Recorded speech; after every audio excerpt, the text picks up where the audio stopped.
Well, today we're going to look at something that not a lot of collectors seem to like, which is the sort of weirdly named Modern Action Man, or MAM for short.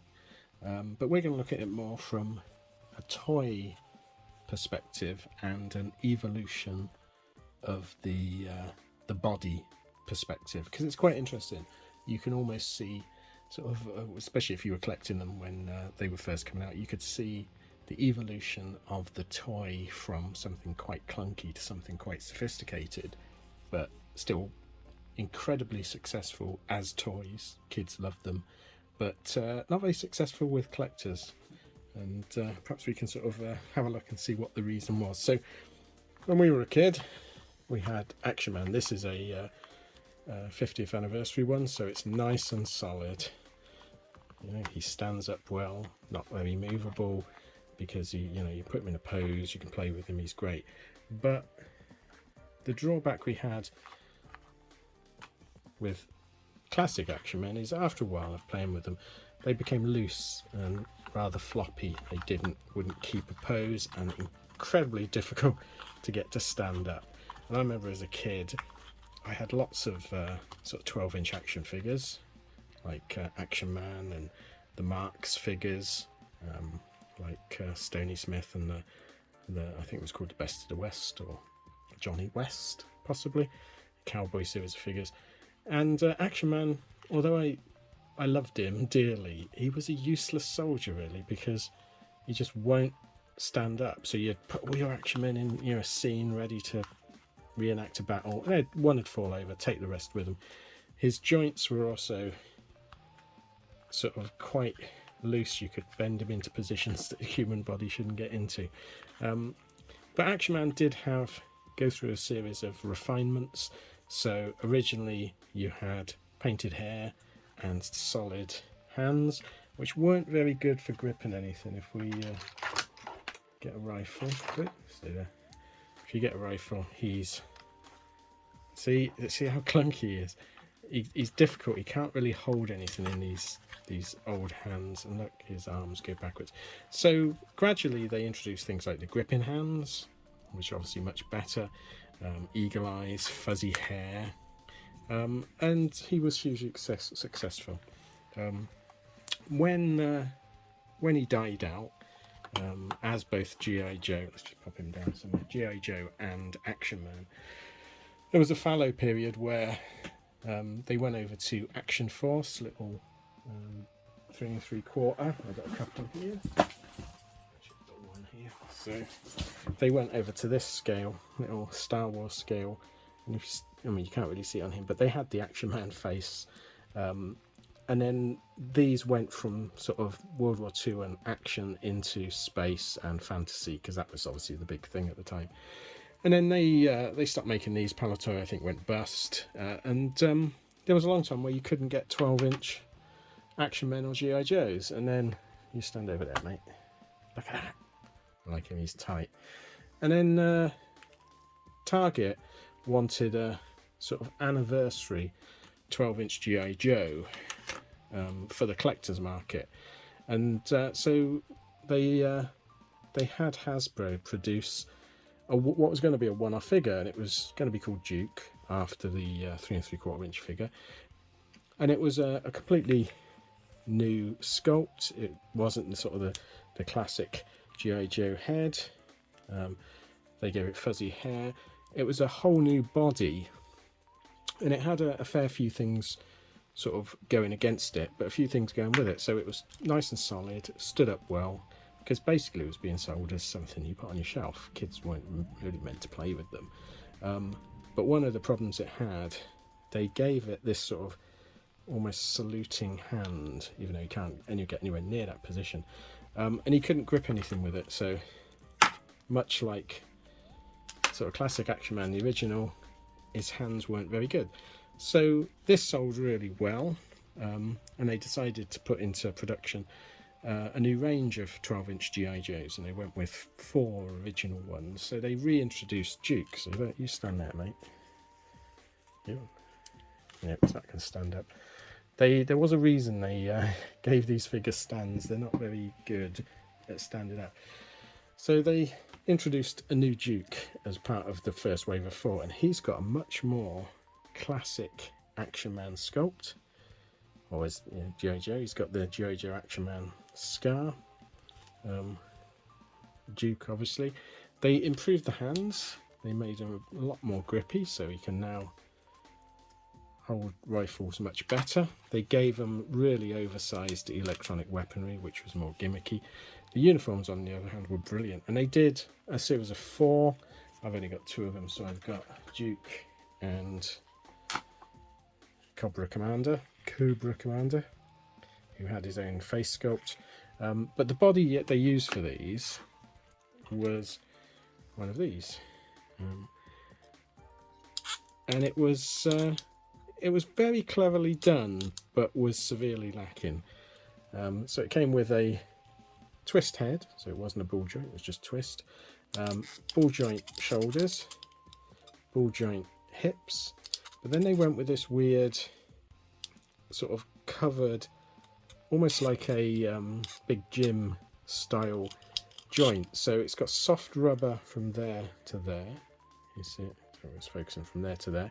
And then there's a joint, so you can incredibly difficultly get it to move slightly. So that was the full going one way.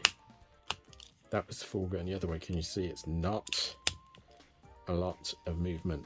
You got a swivel joint on the bicep, so you could at least move that.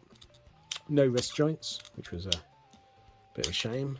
And the legs were even worse. So the legs were very Ken-like. No articulation in the foot, and minimal, that's as far as it will bend.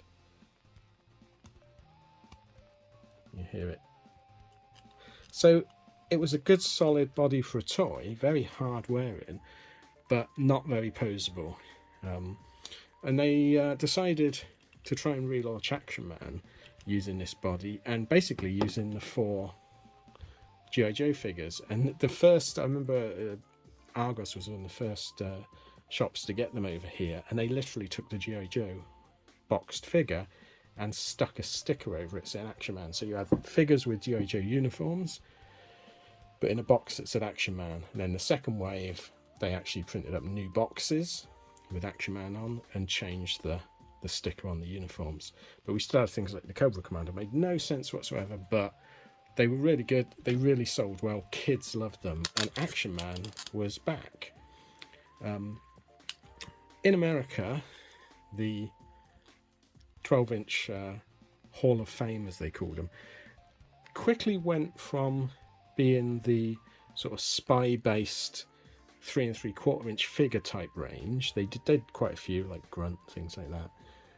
But they quickly realised that the where the market was sort of more adult collectors. So they went into doing more accurate stuff like World War II uniforms, actual regiments, actual units. It really nice, really good stuff. And they decided that this body was just too comical, too sort of action figure-y for what was turning into quite a nice range of articulated figures. So they did a whole new body. It was much more akin to the old Action Man or Dragon style body, and they went off on their own way. And in a weird reversal to what happened with G.I. Joe and Action Man in the 60s and 70s, whereas the UK went off into realism, whereas G.I. Joe went off into action team, because obviously the Vietnam War meant that realistic fighting stuff was, a no-no. We did the opposite. So America in the 90s went with realistic, and we went down the spy adventure route, because it was deemed that, it's not a good thing to have kids playing with real soldiers. Very strange, but that's where they went with. But the bodies, as they went along, changed, and it wasn't like they got rid of the original body and introduced a brand new body. They sort of filtered changes along as they went. So the first sort of iteration improvement, they went over to this body, and this differs from this one in that you've got a ball jointed head, so obviously the head's got a lot more movement. They ignored the sculpt, they did lots and lots of sculpts, trying to collect all the sculpts for Modern Action Man is madness. So you still had the rubber jointed arms with not much movement, but we've got a wrist joint, so he can be posed holding weapons and equipment much better. Really nice improvement there. They've given him a waist now, whereas obviously the original ones was just a solid. Blue underpants are back, yay.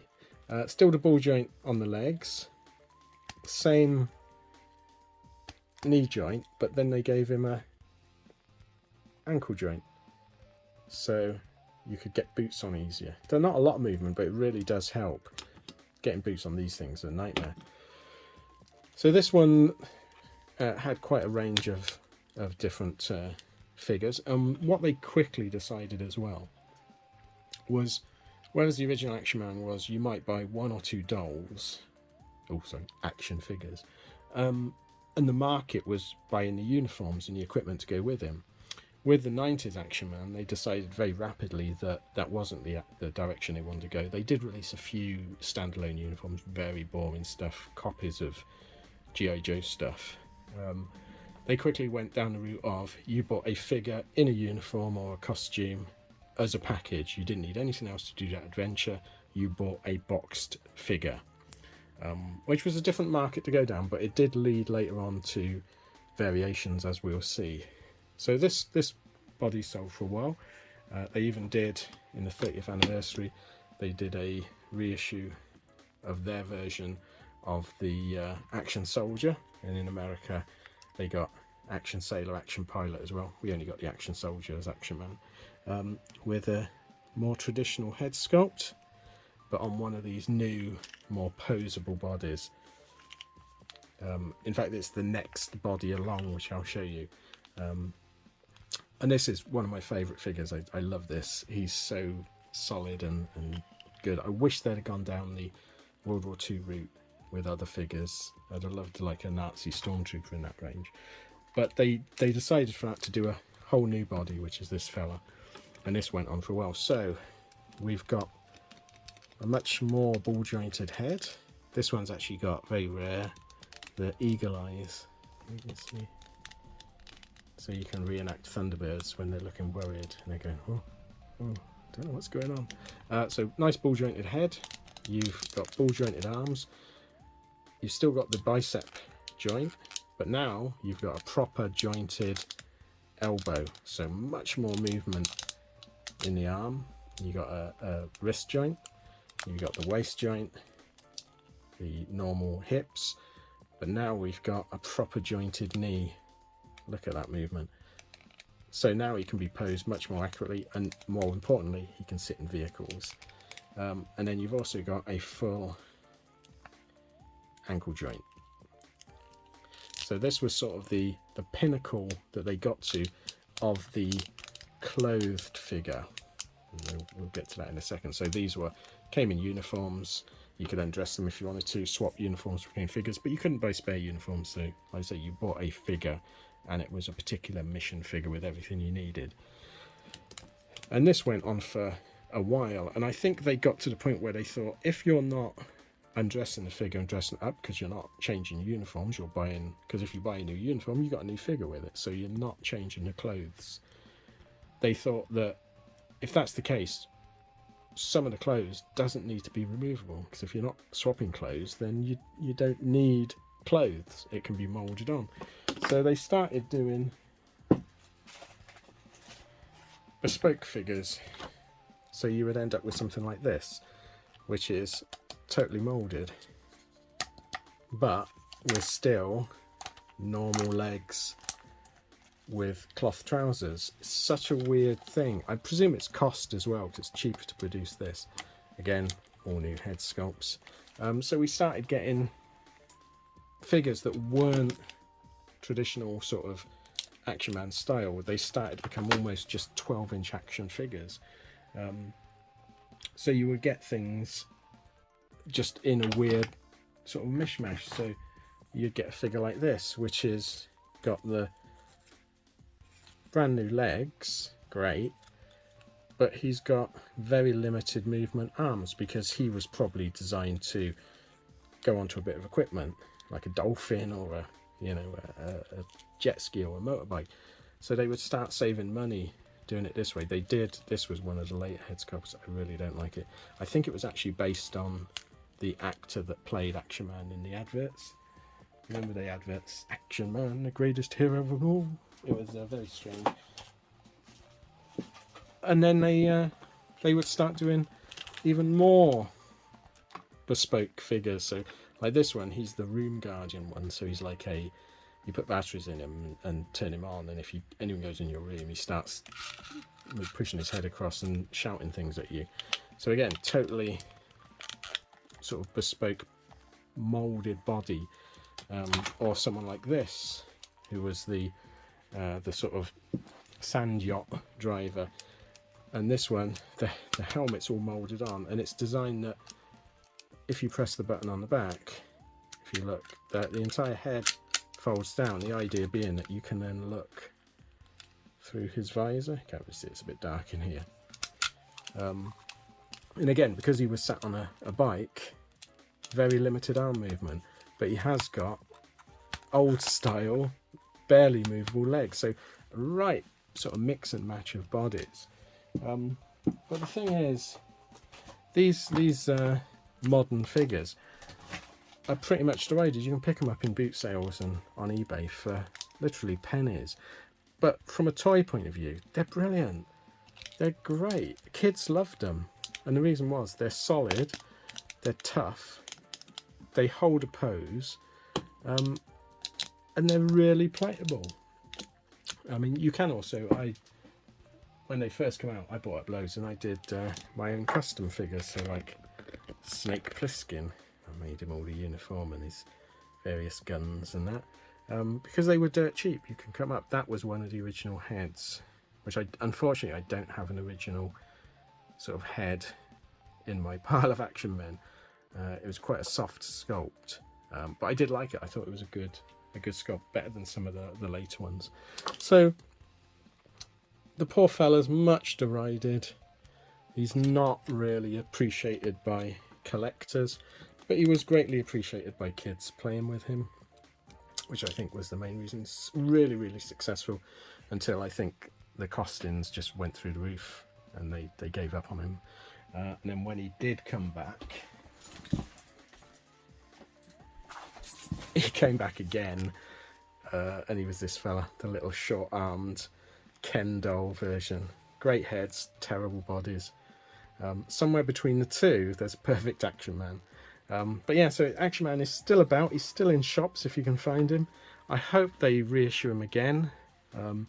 But long may the experimentation with the bodies continue. You gotta just love them all.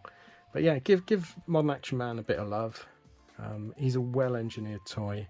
I just wish they'd have gone down the World War II route, or realistic rather than comic book, but it just wasn't the vogue at the time. But I hope you like that sort of trip down memory lane of a load of naked men. Strange. If you want to see more Action Man stuff or anything specific, give us a shout. I'll see what I can do. But thanks for watching. Please like and subscribe if you can, and I'll see you again next time. So from me and Action Man, bye.